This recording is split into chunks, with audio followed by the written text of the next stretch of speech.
नमस्कार, मैं हूं धर्मेंद्र। आप देख रहे हैं online news India. Narendra Modi ने नोटबंदी की और नोटबंदी का फायदा गिनवाया कि जितने जाली नोट हैं वो खत्म हो जाएंगे, जो लोग दबा करके घरों में बैठे रहते हैं वो खत्म हो जाएंगे, कैशलेस इकोनॉमी बन जाएगी। और आप सबको कहा गया कि आप धनिया पुदीना, आप साग सब्जी दूध जो कुछ खरीदे उसको कार्ड से खरीदे, पेटीएम से खरीदे। पेटीएम एक प्राइवेट कंपनी, उसका भी प्रचार नरेंद्र मोदी की फोटो लगा करके किया गया। लेकिन एक कंपनी पकड़ी गई है जिसके यहां पर छापा पड़ा तो करोड़ों रुपए मिले हैं। सैकड़ों करोड़ रुपए जो है वो नकदी के रूप में अलमारी में फिट किए हुए मिले हैं।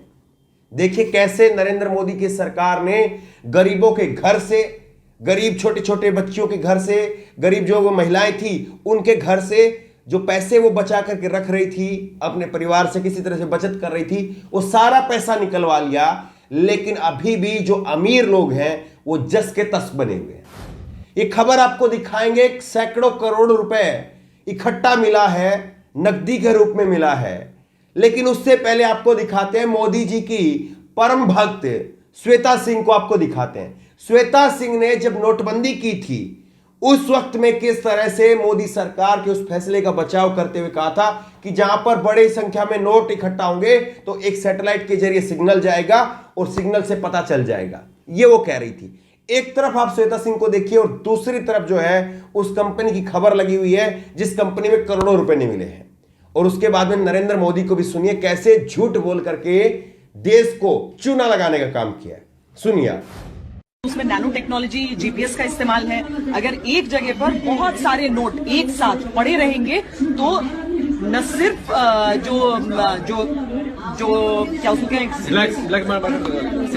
जो कानूनी तौर पर कार्रवाई करेंगे ना उनके पास सिर्फ, बल्कि इनकम टैक्स डिपार्टमेंट में इसका सिग्नल जाएगा, क्योंकि ये सीधे सैटेलाइट की ओर सिग्नल ट्रांसमिट करेगा और वहां पर पहुंचेगा ताकि उस पैसे को निकाला जा सके, रिकवर किया जा सके। बैंकों में रहेगा, उस सिग्नल का कोई मतलब नहीं है। और 120 मीटर नीचे मिट्टी के दबा होगा तो भी पता चल जाएगा कि यहाँ पर ये 2000 का इतने दिनों से ऐसे पड़ा हुआ है। तो इसलिए झूठ बोलो, बार बार झूठ बोलो, जो भी बोल सकते हैं सब झूठ बोलो, जहां भी बोल सकते हैं झूठ बोलो, जितनी बार बोल सकते हैं झूठ बोलो, झूठ बोलो, झूठ। मोदी जी और मोदी जी के भक्त जितने अंधभक्त थे सारे बेनकाब हो गए। उनकी एक एक करके जितनी भी पॉलिसी थी सारी फेल होती हुई नजर आ रही है। और नोटबंदी भी गरीबों के ऊपर असर पड़ा, छोटे जो उद्योगपति थे उनके ऊपर असर पड़ा, लेकिन जो करोड़ों रुपए कमाने वाले मोटे शेठ हैं उनके ऊपर कोई असर नहीं पड़ा, ये दिखाई दे रहा है। और जिस कंपनी का ये पैसा पकड़ा गया है वो तो बेहद खतरनाक है। ये खबर आप देखिए, न्यूज़ 18 की खबर है। फार्मा कंपनी के ऑफिस में हुई छापेमारी तो अलमारियों में मिले 142 करोड़ रुपए। आईटी अधिकारियों के उड़े होश। और देखिए ये जो कंपनी थी, कंपनी किस चीज का काम करती थी? कोविड-19 के इलाज के लिए रेमडेसिविर इंजेक्शन, जिस इंजेक्शन की कीमत 700-800 रुपए थी और वो इंजेक्शन 40,000 50,000 रुपए में बिक रहा था। वो पैसा सारा यहां से निकल रहा था। ये रेमडेसिविर इंजेक्शन है और एक और इसके साथ में इंजेक्शन फेविपिराविर जैसे अलग अलग दवाइयां विकसित करने के लिए कामों में शामिल होने के कारण हेट्रो फार्मास्यूटिकल ग्रुप है ये कंपनी भारत, चीन, रूस, मिस्र, मेक्सिको और ईरान में 25 से अधिक उत्पादन केंद्र हैं इसके। ये कंपनी इतनी बड़ी इंटरनेशनल कंपनी चल रही है और मोदी सरकार को खबर नहीं है। गरीबों का खून चूस लिया। जो इंजेक्शन 700-800 रुपए का था कोविड के समय पर, कोरोना के समय पर, वो इंजेक्शन 50-50 हजार रुपए का बिका और सरकार को खबर नहीं थी क्या?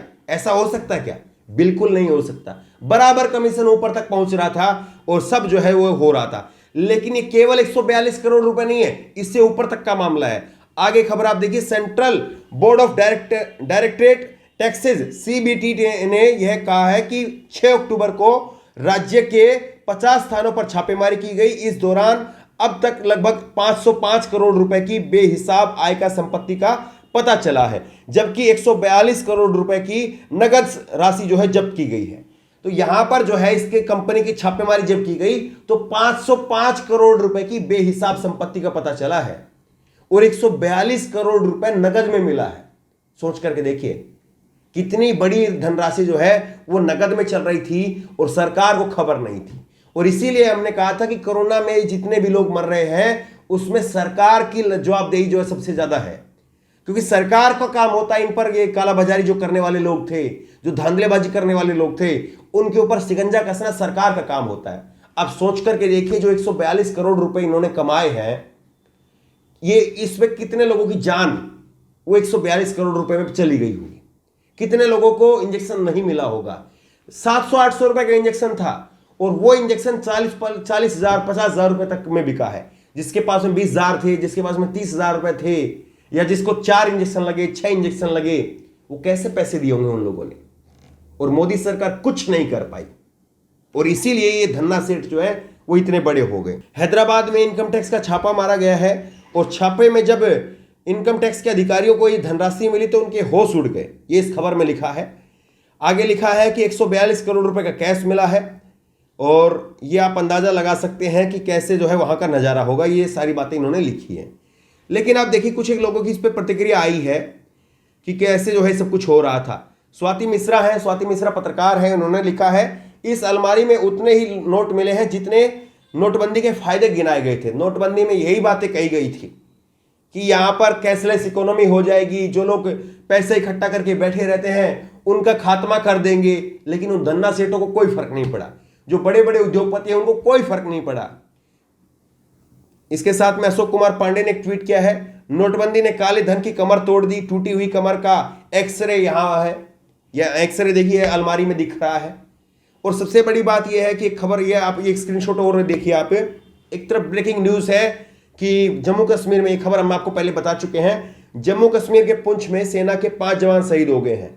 दूसरी तरफ जो है वो ये कालाबाजारी की खबर है, जहां पर 142 करोड़ रुपए नगद मिले हैं। ये स्क्रीनशॉट है। ये आईना है मोदी सरकार का।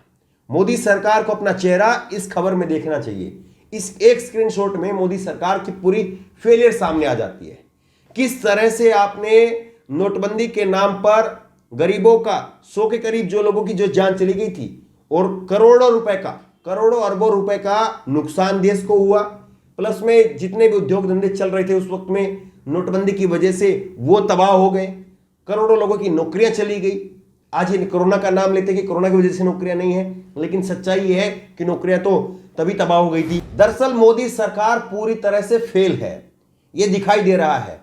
नोटबंदी का मामला हो, जीएसटी का मामला हो, हर मुद्दे पर जितनी भी बड़ी नीतियां हैं मोदी सरकार की, उनमें फेलियर नजर आ रही है। मनमोहन सिंह जी ने उस वक्त में कहा था कि नोटबंदी की वजह से आपकी जीडीपी डाउन जाएगी, 2% डाउन जाएगी, और वो जीडीपी आजकल माइनस में डूबी हुई है। अब कहा जाता है कोरोना की वजह से हो रहा है। सब कुछ जो है वो मोदी सरकार का छन छन करके लोगों के सामने आ रहा है। अब अंधभक्त इस पर देखे ना देखे वो अलग बात है, और जिन लोगों की आंखें अभी भी नहीं खुल रही, इतना साफ साफ सच देखने के बाद में भी अभी भी उन लोगों की आंखें नहीं खुल रही, तो उनका कुछ नहीं हो सकता है। सोच करके देखिए कि कोरोना महामारी में किस तरह से सरकार की फेलियर थी। ये सवाल लगातार हम बार बार उठा रहे थे कि ये जितनी भी मौतें हो रही हैं, जिनको दवाई नहीं मिल पा रही, जिनको बेड नहीं मिल पा रहा है, वो कितना जो है कालाबाजारी अस्पतालों के अंदर हुआ, मेडिकल स्टोर पर कितनी कालाबाजारी हुआ, उसको रोकना आपका हमारा काम नहीं है, उसको रोकना सरकार का काम है। और अगर राज्य सरकार का भी काम है तो राज्यों में भी बीजेपी की सरकारें हैं, कांग्रेस की सरकार या दूसरे जो पार्टियां हैं उसकी सरकार कितने राज्यों में है? 5-6 राज्यों में सरकार है, 17-18 राज्यों में तो बीजेपी की सरकार है, केंद्र में बीजेपी की सरकार है। सारे नियम कायदे बना दिए गए, लेकिन वो सब कुछ कागजों में है। यहां पर जो धन्ना सेठ हैं वो कैसे, उनकी लॉटरी लगी हुई है मोदी सरकार में, कमीशन पहुंचाते हैं, नीचे से ऊपर तक कमीशन जाता है, और वो लोग मजे से लोगों का खून चूस रहे हैं। इस खबर को ज्यादा से ज्यादा शेयर करिए ताकि लोगों की आंखें खुल सके, लोगों को पता चल सके कि जो कुछ मोदी सरकार लेकर के आती है, चाहे वो नोटबंदी हो, चाहे वो महंगाई हो, चाहे वो बेरोजगारी हो, कुछ भी हो, उसका मार केवल और केवल गरीबों के ऊपर पड़ता है, आम लोगों के ऊपर पड़ता है।